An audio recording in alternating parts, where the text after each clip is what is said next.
Hey everyone, I'm Sugawara from Animator Supporters. I started this nonprofit organization in 2010, and we've been working to improve the lives of animators ever since.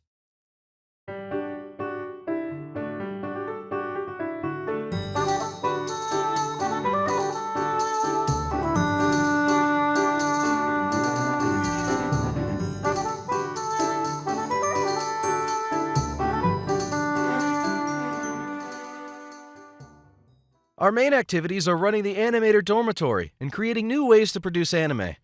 In this video, I want to talk to you about two things: what the low wage problem in the anime industry is, and what the Animator Dormitory does to help animators.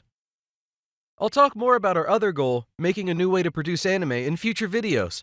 If you want to know more about it, check out the link in the description below for more information on our crowdfunding. Japan's anime industry is worth more than $18 billion. Even though Japanese anime studios produce numerous masterpieces every year, the actual animators creating some of your favorite anime work in abysmal conditions and face problems like low wages, long hours, and unfair labor contracts. Sadly, it's been like this for decades. On average, animators in their 20s earn an annual income of about $10,000. That makes their monthly earnings about $820. First-year animators make remarkably less. It's hard to believe, but some make as low as $270 in a month. If you want to know more about what it's like to be a new animator, check out Ryoko's videos on our channel. Ryoko isn't just a fictional character. We created her based on the real experiences of rookie animators who lived in our dormitory. Her videos illustrate what their lives are like. Now, where was I? There are a number of reasons why animators make so little. A major one is that many are hired on piecework contracts where their income is directly tied to how many frames they can draw. Naturally, it takes time for them to learn how to draw so quickly, so animators tend to make very low wages until around their 4th year or so. Some more specific numbers might give you a better idea of what's going on. For a TV series, you earn about $1.80 for a single in-between animation frame.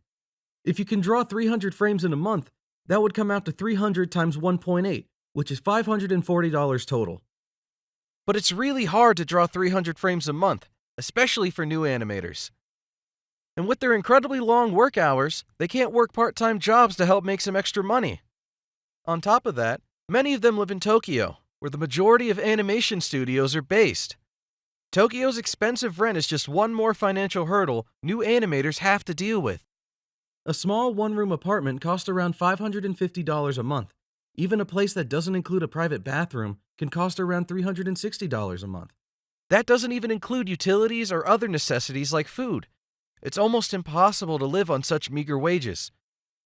Some animation studios even ask candidates if they already have savings or if their parents can help support them because the pay is so low. Unbelievable, right? But that's actually pretty common in the anime industry. All of this leads to a lot of animators giving up on their dreams of working in animation before they can even develop their skills. About 90% of animators quit their jobs within 3 years. The mass exit of animators from the industry also causes other problems too. When so many animators have to quit because they can't make a living, it makes it more difficult to teach the next generation of animators proper technique. The chronic understaffing and shortages mean many studios don't have the ability to properly train their new hires. This is already causing many problems like art degradations and cancellations.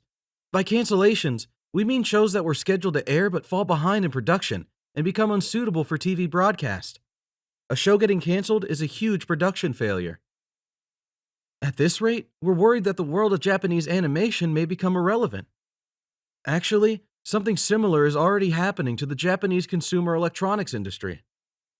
Huge companies that once took the world by storm, like Toshiba and Sharp, are now on the decline. After seeing what's happening to them, it seems even more likely that the same thing may happen to the anime industry too. The world may not miss the Japanese home appliance industry, though as a Japanese person it does make me a little sad. But if anime were to disappear, I don't think Japan would ever be the same. Anime is an incredibly unique part of Japanese culture. I would never want to live in a world without anime. That's why I established this NPO in 2010. I thought that maybe if I started something where people all over the world can contribute to help struggling animators, then maybe, slowly but surely, we might be able to solve this problem together. And now, we've been in operation for over a decade. We started with the housing program because we wanted to help animators who were in immediate need. Back in 2011, we provided new animators with a stipend of $5,500 per year. In 2014, we started the Animator Dormitory, an affordable dormitory for rookie animators. We had trouble reaching our funding goals in the first few years, so I ended up using most of my savings to continue supporting our animators. The dormitory is for animators with less than 3 years of working experience because those years are the toughest, where they can't always make ends meet on their own. We provide housing, utilities included, for $270 a month.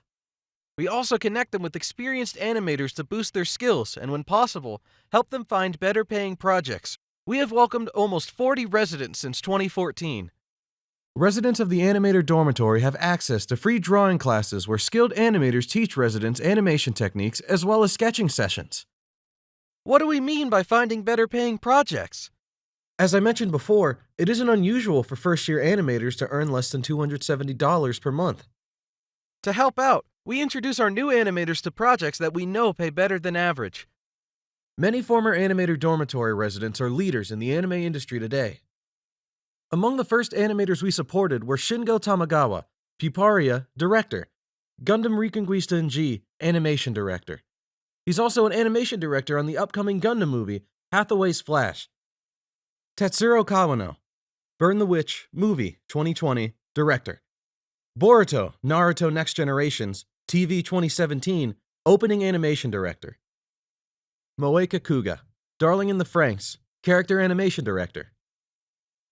Former residents of the Animator Dormitory include Masaaki Tanaka, first-term resident, Attack on Titan Season 3, animation director. Hitomi Kariya, fourth-term resident, NHK morning drama Natsuzora, opening title director, key animator, and character designer. Madoka Ogawa, fourth-term resident, Inazuma 11, Mark of Orion, animation director. Keep Your Hands Off Izuken, episode director. And more. We're incredibly proud of our residents' success. They're what make our efforts worthwhile. I'll go into further detail on how anime is made in future videos, but I can tell you one thing. The current system is broken. Hard-working creators in the anime world don't even receive compensation or royalties when their anime becomes popular or when fans buy merchandise. Our Animator Dormitory is one of the few places that directly reaches out to help young animators. Thanks for watching the whole video. That's all for today. Feel free to leave any questions you have in the comments below. We will try our best to respond to them through our videos. The dormitory operates almost entirely on your generous donations. If you're interested in information about our crowdfunding program, please check out the link in the description below. If you enjoyed this video, don't forget to like, subscribe, and turn on notifications. See you next time!